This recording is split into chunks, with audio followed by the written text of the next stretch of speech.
Welcome, everybody. We're now recording. I'm just going to wait another minute to see if there are any other people coming in. I just want to remind people coming in, if you're not a reader or one of the poets reading tonight, if you wouldn't mind just shutting off your video and shutting off your audio to preserve bandwidth for our wonderful readers. You will have the opportunity to unmute and turn on your video at the end of the program during the Q&A.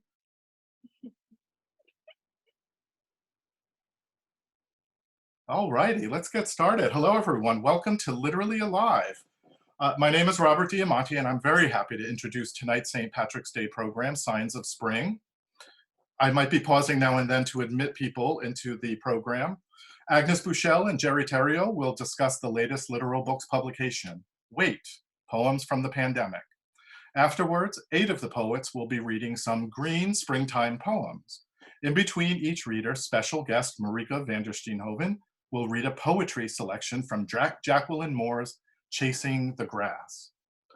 Literally Alive is brought to you by Littoral Books, Maine's independent publisher of poetry, fiction, and nonfiction books, based in Portland, Maine. Visit the website, and I put the addresses in the chat with the links. Publisher of Agnes Bushell's The Oracle Pool, Enough, Poems of Resistance and Protest, and of course, Chasing the Grass, from which Marika will be reading tonight. Literally Alive, I hope everyone will make that pre-order to purchase Wait. I put the link in the chat. You will be supporting a small independent press, and you'd most likely be getting a first edition copy if you order that tonight. I want to remind everyone that tonight's event will be recorded and shared on the Littoral Books website. All previous recordings are now live on the Literally Alive webpage. If you are joining us as a guest, please turn off your audio and your video to help us preserve bandwidth. You will have the opportunity to ask questions at the end of the program. You may also type in your thoughts, comments, and questions as each of our talented poets reads. And there are the reaction buttons on the bottom of your screen. You may also control the number of readers you see on the screen at any given time by toggling the view, which is in the upper right-hand corner of your screen on most computers. Now, I would love to welcome back a person who helped launch Literally Alive just about a year ago, Marika Vandersteenhoven. Marika, what have you been doing this last year? Robert, that's such a big question. I've been missing these readings, but I am a librarian up at Bowdoin College, and I've been doing lots of teaching online, teaching rare books and manuscript materials, and you know, trying to stay sane, doing lots of reading. One of the projects that I do up at Bowdoin is, I'm involved in Read to Me, which is a live reading or a recorded reading of poetry, works of literature, etc., and then also a book recommendation. You just read Jackie's poem, didn't you? I did, yeah. I had recorded that way back before I even knew this event was happening, so it was just very serendipitous. I have to close my door. My cat's yelling. Oh, well, my cat will probably be joining shortly. He has a girlfriend. He's somewhere in the grass back here. He has a girlfriend outside. I thought he's never like that. Either that or he really likes you. But you interviewed Jackie for Chasing the Grass. It's in the back. It's in the back of the book. Mm-hmm. And it's really wonderful. It is a beautiful book. Yeah, it's a beautiful book. It's beautifully designed, beautiful poems. Give us a little nugget about Jackie, like while you were interviewing her. Tell us a little something about Jackie. So, yeah. Well, first I have to give big thanks to Agnes for thinking of me to do this interview. It was such an amazing afternoon that we spent with Jackie in her solarium, and she is just so spirited. Jackie is in her mid-90s and full of this like witty, almost wicked sense of humor. And I think in one of the final sentences in our interview together that got included, she says, "I want my poems lean and mean to indirectly and directly address the fate of our endangered world. And I think that lean and mean, like I've described her poetry before as kind of like sticking in and then doing a nice twist. She's just got a fabulous command of words and an incredibly storied life, for sure. That is such a wonderful prep. So I cannot wait for you to start reading. Okay. So thank you. Am I going to do that now? Yeah. No, I read later. Yeah. Right now, what we're going to do is we're going to hear from Jeri and Agnes about the upcoming publication of Wait, Poems from the Pandemic. And then we will hear from 8 poets who are in the book, who will not be reading from the book, but who will be reading springtime poems. And in between each one of those poets, Marika will be reading a selection from Chasing the Grass. So without any further comments from me or my cat, Agnes and Jeri have a wonderful conversation about Wait. I'm excited to hear how it's coming together and how it came about. Okay, well, hi everybody. Before I switched my view, I could actually see some of you, and that was really great because you know, it's sitting at home and looking at poems and emailing people. It's not the same as seeing faces. So it's really nice to see faces. So there's a book that came out, an anthology that came out, I think it was in June or even May. It's called Together in a Sudden Strangeness. Maybe you've seen it. It is America's Poets Respond to the Pandemic. And I was aware of this book. I knew that it existed, that a lot of very famous poets had written, and this was collected. And I thought, well, you know, Maine poets have something to say about this. And this was late fall. And I started thinking about this project, this anthology project. And so I wrote to Agnes. It was December, actually, when I wrote to her with a proposal for putting together this anthology. And she said, yes. yes. Yes, absolutely, yes, let's do it. She said yes, like the next day. It was the quickest acceptance of a proposal that I've ever seen. And so, and you know, I said December, that's just a couple months ago. And here we are, you know, about to go to press. From that moment, you know, I started reaching out. We both did. We both had these lists of poets, and we reached out to get as broad a cross section of voices as we could find to include in the anthology. And stuff started pouring in. Wonderful stuff, great stuff. I mean, Agnes kind of teased me at one point because I said I wasn't reading any of it until the deadline had passed. And she said something like, "What, are you crazy? How can you not read it?" I didn't want to get too distracted by things before I had a full set. And so I really didn't start reading at all until the end of January, which was the deadline.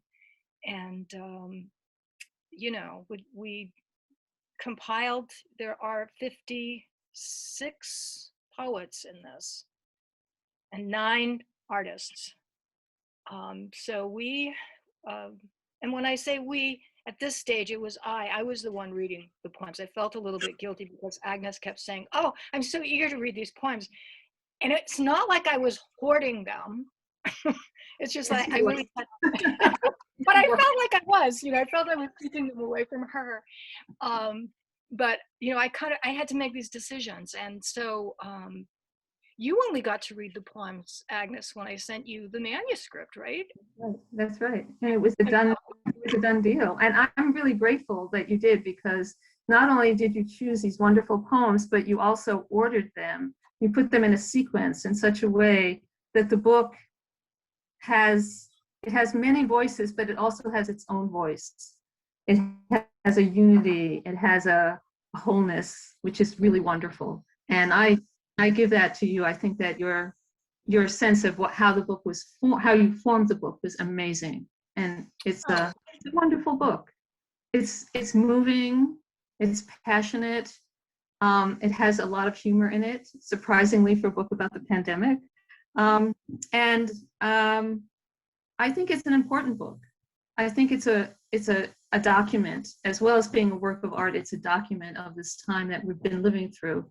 So I think it's a really important work of Maine literature, and it's historically important. So I can't wait to see it any day now. Any day now, yeah. I thank you for saying that about the order. I will say that when it came time I was a little intimidated by that process, and I just started spreading. I printed everything out and I started spreading things out on the floor.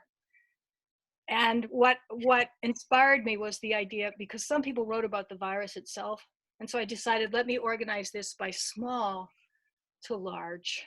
And that was my beginning principle. And then I think it was you, Agnes, that had the idea to use one of Lee Sharkey's poems.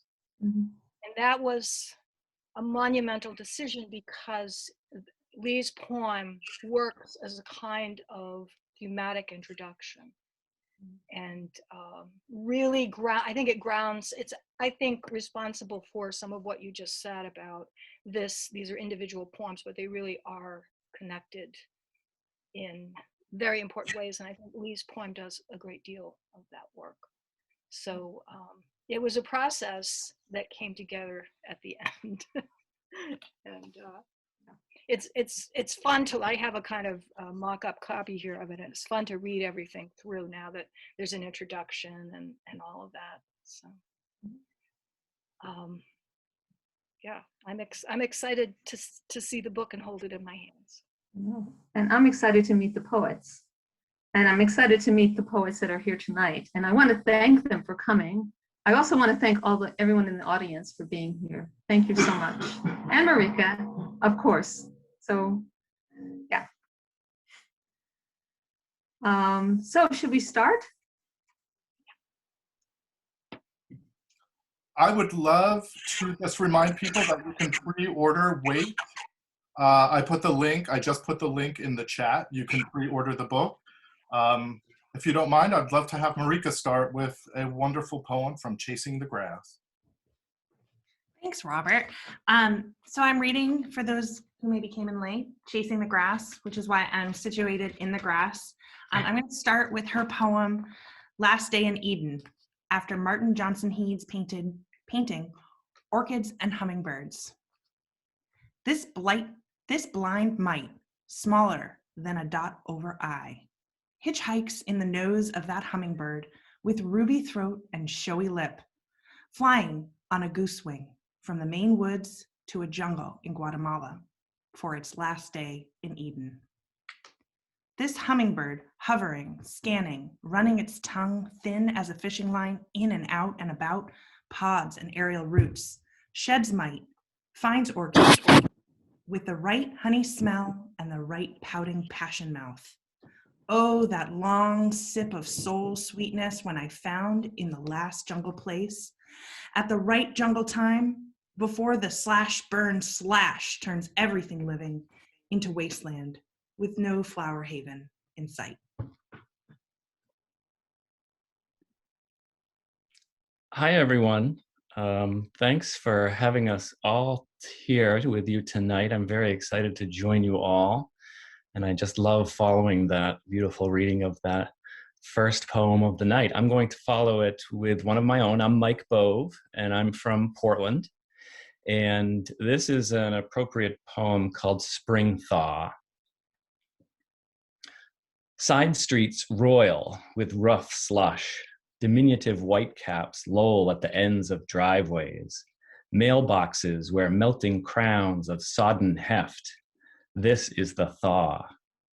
The faithful believe in coming warmth, won't lose hope for spring turned summer, for sunny green forgetfulness. Each grinding hour of winter brings dreams of equinox at the window, sudden birds at the feeder, while thoughts coil toward the hall closet, where heavy coats hang in the dark, empty and open. Thank you all. Appropriately, though not planned, I'm going to be reading Jackie Moore's poem, Sparrows in the Snow. Foreigners fight our wrens. At the feeder, shove aside the downy woodpecker. String out nervous on our clothesline, splitting seeds in the snow. Little grist mills worth 3 yen in China, never fussy, always lecherous, chatter up a racket from our TV aerials when the power goes out.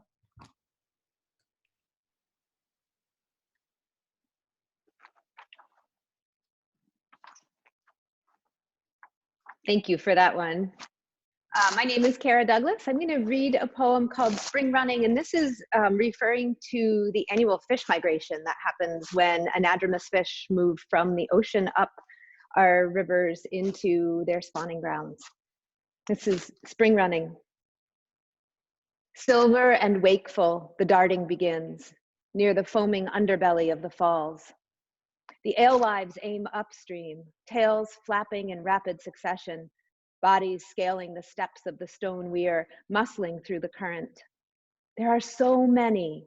My daughters reach into the water and catch them by hand.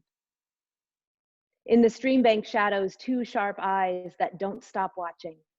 2 rows of needle-like teeth and a furred body, flexed and honed. In one quick snap, the fisher engulfs the fish, devours body and bone, the marrow of being, then vanishes into the forest. One life form becomes another, passing the flame between them, each an expression of something larger than themselves. Roots reach deep as the soil is renewed, as this place persists, great heart pulsing.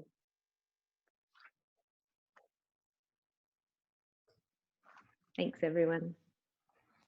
Thanks. It's nice to see spring. Thank you. That was beautiful. I'm going to follow it with Jackie Moore's title poem, Chasing the Grass. To feed the cows, you chase the grass, rippling and ripening whenever it pleases. Then catch that moment when grass is dry. Mow, rake, and mow. Toss grass in the wind. Let chaff rise like fleas. Let grass become hay. You're late. You're late. Grass rots in the wet.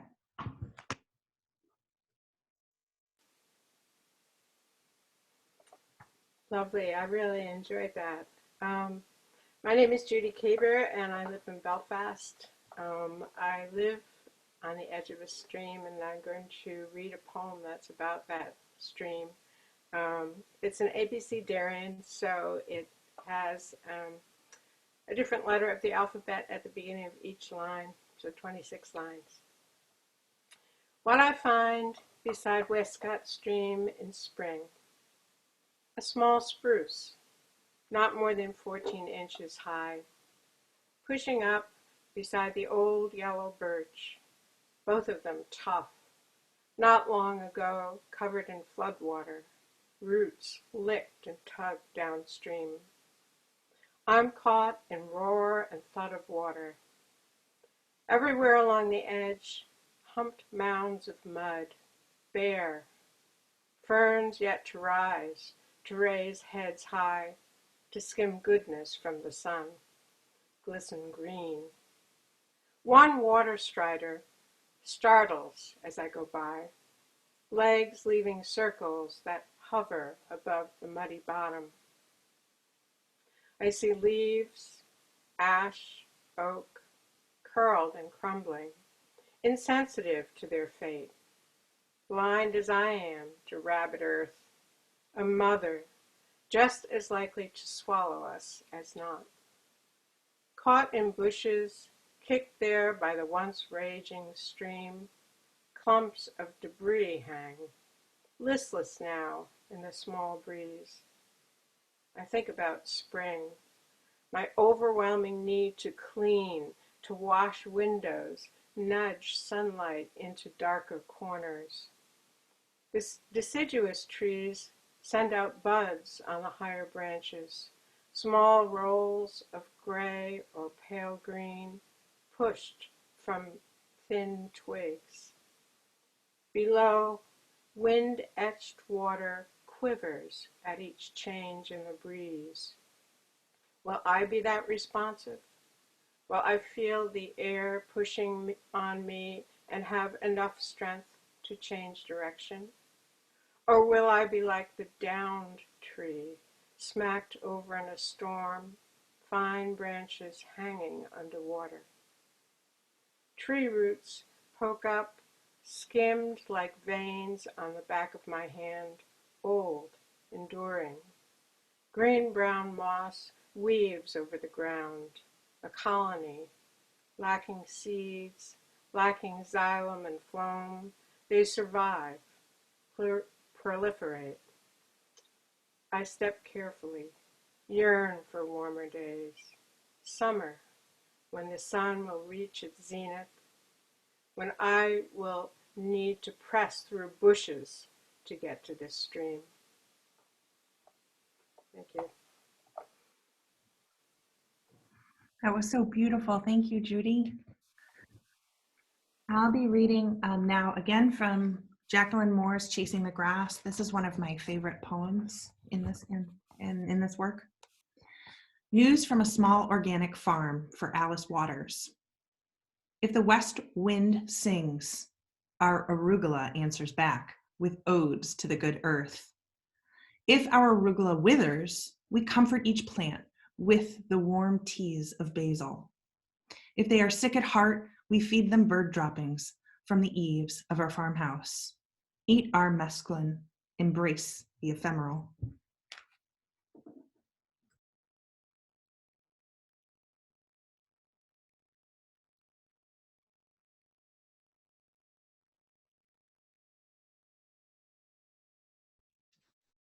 Am I next? I beg your pardon. I'm Lucia Owen. I live in Stoneham, which is about 20 miles from the Freiburg Fairgrounds. And I chose this poem because spring is the season of redemption. And this is a poem about redemption. It's called Guilt Trip. In her basement this April Saturday, the countrywoman, retired, starts to collect stuff to take to the dump. Somehow she's never bought Transfer Station and wonders where it's all transferred to, and has a few ideas but won't ask because they'll tell her and she'll turn inside out with guilt. She eyes the 4 trash bags of returnable bottles that she thinks of as metonymy for all the milk and juice and beer and designer sparkling water and just plain water from the water thieves at Poland Spring, aka Nestle, that the 2 of them have consumed.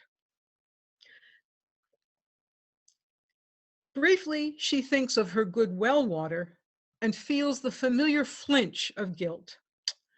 She's been worn thin by requests to save the Arctic Wildlife Refuge and the Indonesian pygmic rhino and the Furbish lousewort. And because she was born with a dominant responsibility gene, she shorts out and can do nothing about any of it. Then she thinks how grocery shopping fries her choice synapses. And although her education tells her no blueberries or swordfish from Peru or Chile, there's beef and penitentiary chicken and whether the coffee is shade grown and is what she wants responsibly sourced, which means including plant-based everything, and how much she dislikes soy. Her exhaustion and the dilemmas are existential. All that kicks in as she looks at the 4 trash bags. She knows she will have to take them to the Redemption Center, 25 miles away, where she will stand in line and think what redemption for her might mean and how to ask for it. She knows she is far from it, often beyond it, and usually smiles when she thinks of the mileage and the inner struggles she could use redemption for. This morning, she loads the bottles and the trash together to skip the drive and live with the guilt of adding to the landfill, maybe offset by her having a smaller carbon footprint for the day. Turning in, she sees a row of green plastic trash cans next to the compactor with a hand-lettered black on red sign that says, "Bottle drop to benefit Boy Scouts." She pulls over, puts her head on her hands on the steering wheel, and laughs and laughs until she cries at how quickly guilt can transfer into redemption. And Ed the dumb guy walks over and taps on her window to ask if she's okay. Thank you. Oh, Lucia, I over-identified with that. Beautiful. Perhaps with a similar flair, this is Jacqueline Moore's. Have you eaten a tomato lately? Want highbrows? Pay a fortune in an upscale market for Calgin flaveurs saveuses, love apples, krasnaya, with the ripe round cheeks of a Russian peasant girl, passion red and satiny, even after a month of sitting. Virgins with no mouse bite, their calyx intact, even after they're picked for almost nothing. Early girls, so plump, so yielding, you can't wait to peel off their 4664 Mexican labels and slice them in half. Wood pulp, all pith, no juice. Lowbrows found in any supermarket, imposters seeded with flounders, young and firm forever.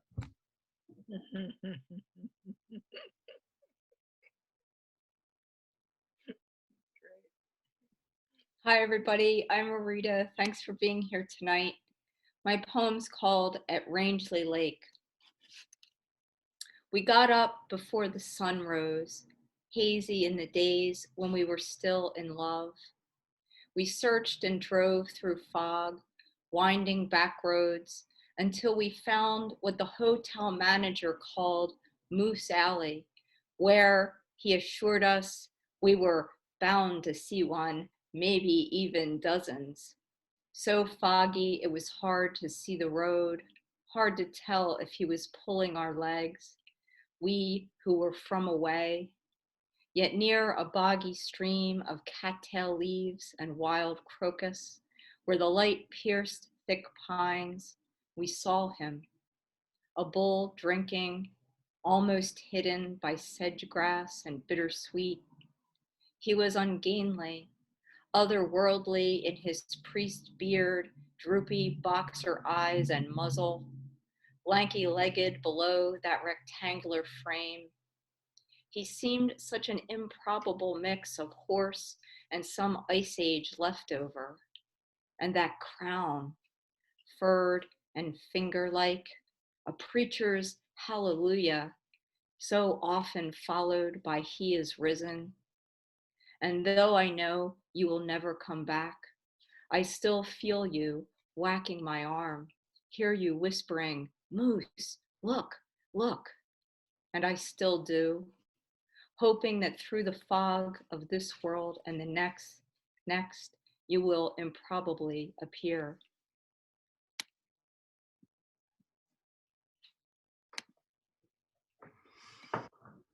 You have better luck in Moose Alley than I ever have. This is Jacqueline Moore's Flying a Kite from a Pasture on a Hill. Your paper white, stretched over bone, your brows, like crows, stalled in flight. You've spent your life taking off from earth, running with dreams, letting out slack. When heaven tugs, you cut your strings. Leave yourself behind and all the others. Only now can you take the long distance view of earth, her web of life, fast unraveling.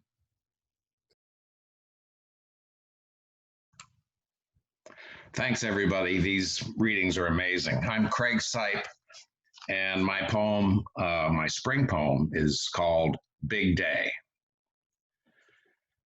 Every spring, I think about the beginning of a big day. How in March, we somehow feel better because winter has begun its slow, muddy shuffle off the page, because the calendar itself is one big day that we scratch our lives into like running plays scrabbled in the new dirt. Track meets, teeth cleanings, haircuts, vaccinations, and weddings.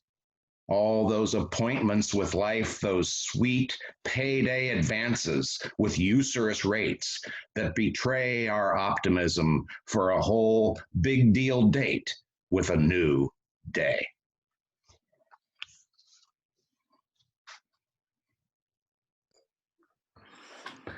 was lovely. Thank you, Craig.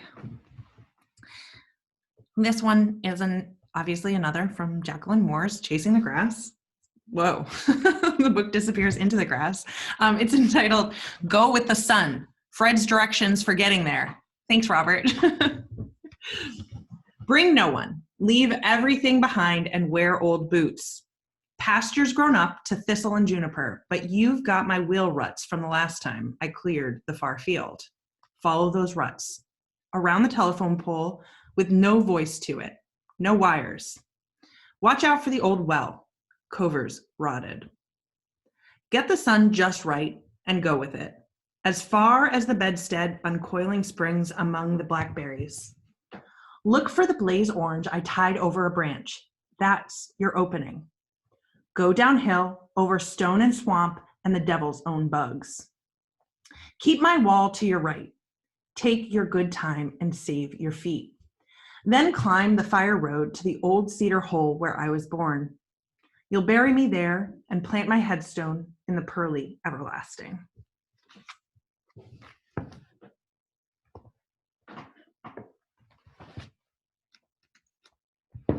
Thank you, Marika, and thank you all of the poets. It's difficult to believe, but we have plenty of time for our poets to read one more round of poems and also for the public. Who would, from our poets who read tonight, would somebody else like to share a poem? Marika, by the way, beautiful renditions of Jackie's poems. Do you want to say anything else about Jackie while the poets think about what they want to read? Just if you in the audience don't have a copy of this book, you should absolutely check it out. They are delightful to read and full of humor, and Jackie refers to all of her poetry as eco-poetry, and after the book was published was when Greta Thunberg really jumped onto the scene with her activism, and Jackie has said that she wishes she could go back and dedicate the book, but it is unofficially dedicated to Greta Thunberg and her climate change activism, and that the changing of the world and the presence of climate change is beautifully woven and powerfully woven in through most of these poems. So all of these poems. So that's a great addition to your intro from earlier. Thank you. Poets, anyone from the pool that would like to read? If not, I'm going to open it up to the public. Anybody from the public? First of all, does anyone have questions? Doug, you're up to read, but does anybody have questions for any of the poets or for Jeri or Agnes before we move on? Or for Marika? Please feel free to unmute yourself. Terrific. You can tell I don't leave a lot of time between questions. So Doug, if you'd like to read, go for it. Yeah, should count to 10 before when you ask a question. Me? No. I have two real quick poems. One's entitled How to Prevent Nuclear War, and it begins with a Native American proverb. We have not inherited the earth from our ancestors. We have borrowed it from our descendants. We have not inherited the earth from our ancestors. We have borrowed it from our descendants. How to prevent nuclear war. Give to each president, each prime minister, each admiral, each general an acorn. Tell them to plant it where they'll never see it again. Tell them not to think about it.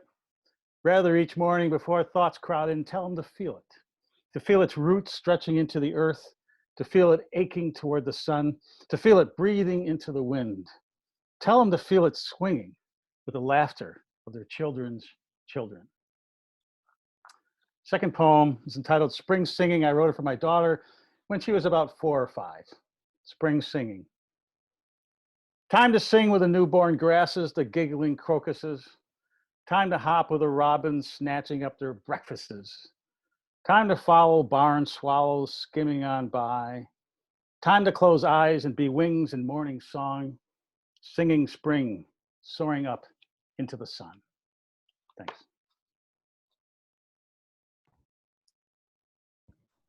Am I supposed to count to 10, Doug?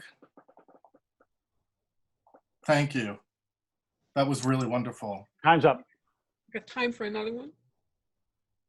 Yes, we have time for, who would like to read next? I'll read.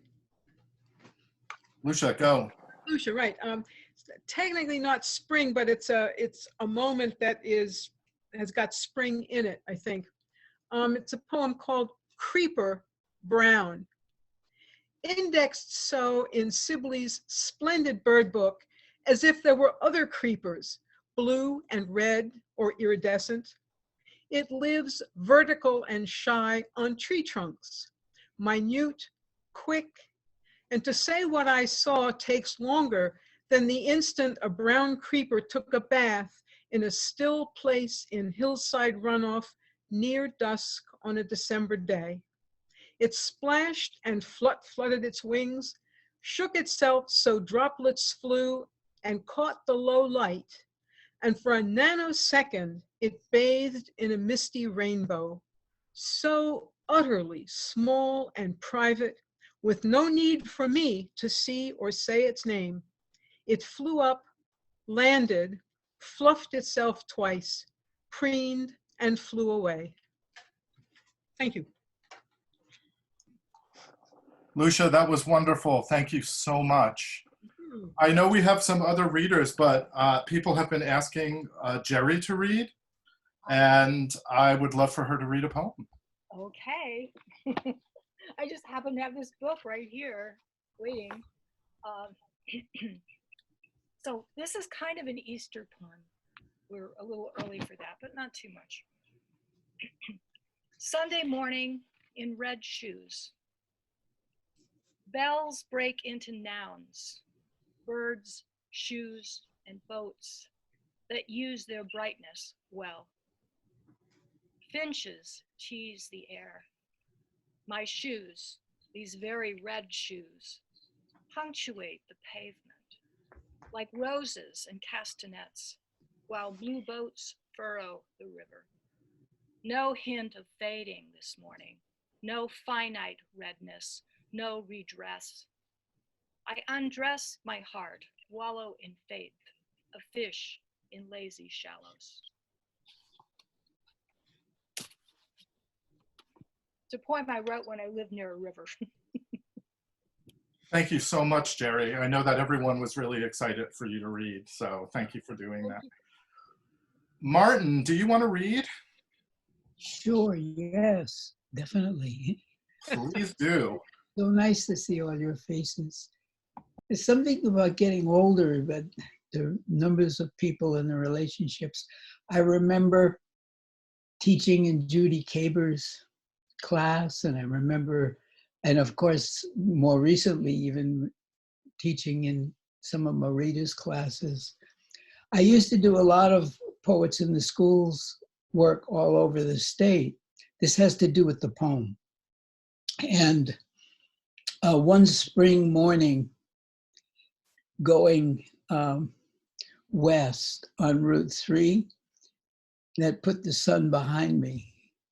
And that's where this poem begins. Brothers of morning brush my eyes.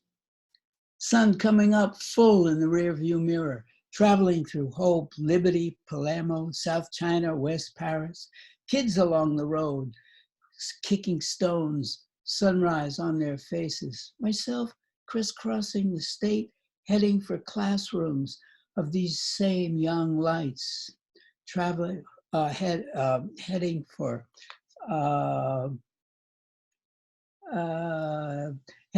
Portland, Monhegan, Jackman, Caribou, Lubeck. Lucky man, I tell myself, no joining the dots, no filling spaces on other people's clocks. I'm a lucky man, afoot with a vision, traveling along sunrise, afoot with a vision. I'm a lucky man, afoot with a vision, tooling along, stereos tuned and balanced, the spring highway turning to black gold. Now a red-tailed hawk, another, 3 arpeggios of lift, brothers of morning, I salute you. This green moment and surrounding mountains, our only nest. 300 horses, percherons of pistons and fire running at breakneck. I have them by the wheel, saddlebags stuffed with poems, Walt Whitman beside me on the front seat, windows wide open, sun up and stars blowing out of his beard. Sun up and stars blowing out of his beard. And yes, morning laughs for us. And yes, morning laughs for us. Morning laughs for us. The open road, spinning our wheels. We're riding the big earth, and we're riding the big earth, and together, Whitman and I, we're riding the big earth, and together lean on the horn, sounding our barbaric honk and ya honk.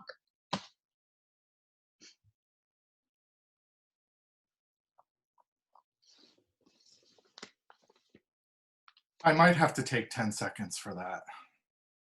Wonderful. I can take a deep breath. I would love to hear some other poems. If people don't read, I'm going to read Joyce Kilmer's Trees in 5 seconds.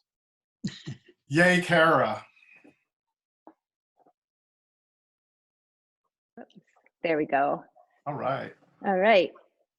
Whoops, you can hear me okay? Okay, perfect. I'm actually reading from the same screen that I'm on. This is different than what I was doing before, so forgive my distraction. This is called South Side of Haskell's Early Spring.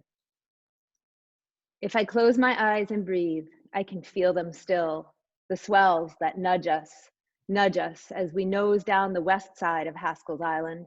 First sunny break in weeks, it seems.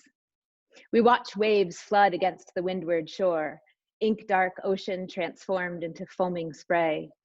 Fractals of sky vanish and reform on the water's skin all around us, 2 paddlers in a vast sea.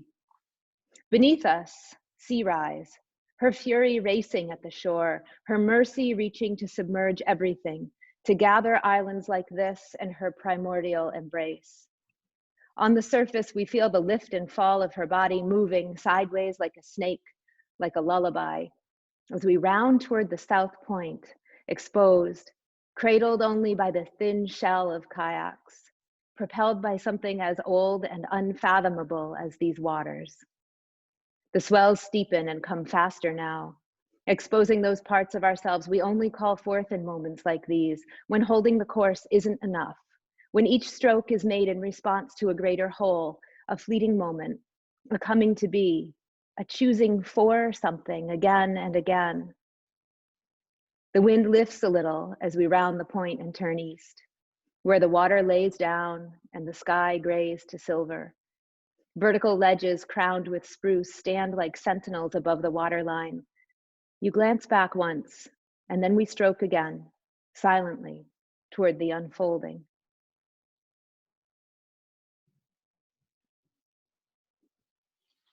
Thanks, everyone. Thank you, Kara. Kara, where do you live in Maine? Where are you? I live in Harpswell. Okay. Your imagery is so that. So, Oh, thank you. Yeah, you take me there. I want to say actually about the first poem, it was written at the Maine Forest and Logging Museum, which is a place, it's in Bradley, Maine, not far from Bangor. I was going there for some research I was doing, watching the fish migrations. And if you get a chance to see the alewife migration, it's usually in May, go see it. It's phenomenal. I mean, it is, my daughters were literally reaching in and picking the fish up and putting them over the dam. Wow. You could just reach in with a hand and grab it. It's such a beautiful thing to see, because we don't see mass migration like that as often as we used to. It's so visual and vibrant. So that's my plug for fish migration. That's in Bradley. I've been to the one in Alna. Okay, yes, I've heard of that too. But I live in Bangor, so actually Bradley's like right next door. So yeah, not too far. Yep. Thank you. If you look at the Maine Forest and Logging Museum website, it will give you kind of cues to when they're starting to see the alewives run. Thank you for that. That's wonderful. Of course. It's nice to hear things that are like not just coast and not just southern Maine. It's like there's so much going on in this state. There's so much poetry and it's happening everywhere. So this is really wonderful. Thank you for that. And we have a woman, Kate Kearns. Would you like to introduce yourself and read? Yeah, hi. I'm Kate Kearns, and I don't know if any of you know me, but I live down in Scarborough, Yeah, I've been to a bunch of literal readings, but I haven't been brave and introduced myself to people yet. So here I am. I have a spring poem that definitely counts as a spring poem. So it's called Robins. Spring fat robins crowd the yard, bellies redder for every season survived. They beak the grass, its cache of winter's treasures, soft, cool, not yet blades. Look how their heads bang into dirt, that quick, careful shake. Look what care they take to carry the gunk unchewed to hidden twig bowers.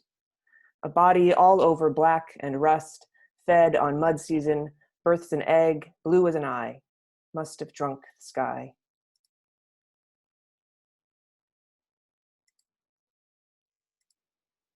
All right, thanks, guys. Thank you so much, Kate. Craig, you're up. So this isn't really a spring poem, but it's kind of a process poem as to how we all kind of get here. And it's called Night Scrawler. The poem mumbles behind my ear in the wee hours, rumbles me up from sleep to the scrawl.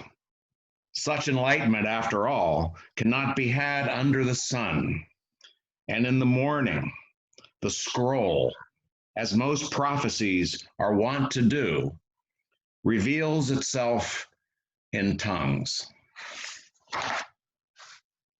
Wow.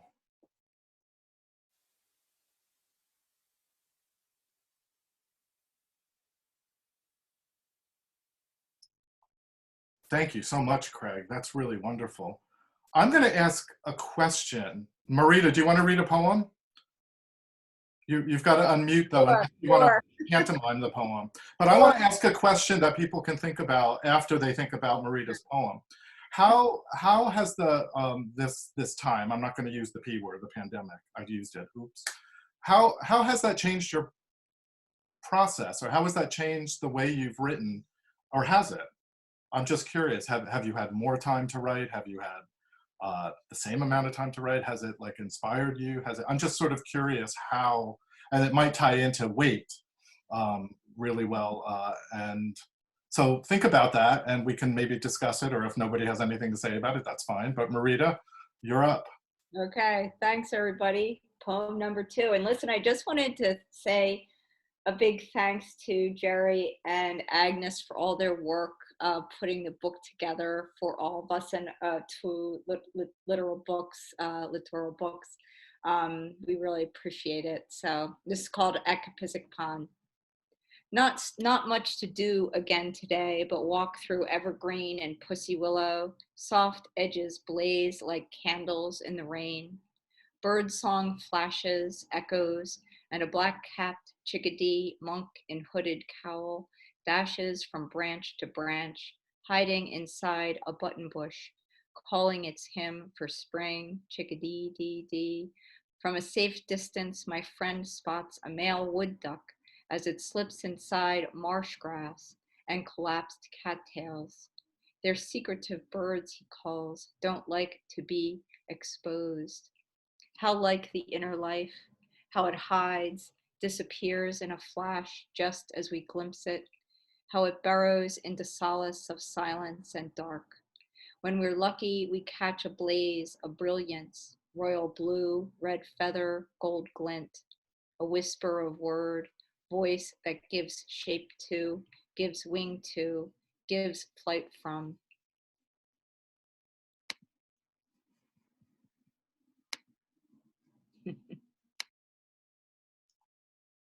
Thank you so much, Marita. That was beautiful. It's great poems. Martin, would you like to read another one? I wasn't raising my hand for that. I was doing that for Marita, but okay. I was thinking of one, and it's that overlaps with your question. Terrific. I've been spending more time outside in nature and with trees. And having the time combined with age, I'm becoming more sensitive to the life of things that 10 years ago, 20 years ago, I never really related to as alive, and having identities and being full of life in ways like we are, not so different, very different than we are, of course, but underneath how we're all joined. And this poem grew out of the time I spent with one tree. Stand still. It's called Tremolo. Stand still. Wait. Under the bowed limbs of a great father pine. Watch. Forget perfect knowing. Watch for the slow lift and fall of branches. How limbs sign, inviting air, wind for voice. I don't expect you to believe this elder pine beside a two-lane blacktop, rush after rush of cars speeding past, would speak. Sorry, I hear myself softer than a whisper address the tree. I do that, meaning how I drive by or walk forest paths without a thought or word for them. And it comes to me, for all our engines and speed, I too am rooted here in an inborn longing to flower, not unlike a cloud of dogwood or cherry blossoms. Walking out into new fields through lush, high grass, scattering a flash of blackbirds, suddenly there is wind. The cicadas lift their bows. There is a low moan as from a cello, a clear wild cry beyond the woods. Whose hands, what fingers traveling the keys, skipping lightly from slender branch to branch. What breath among the leaves. Reeds of grasses.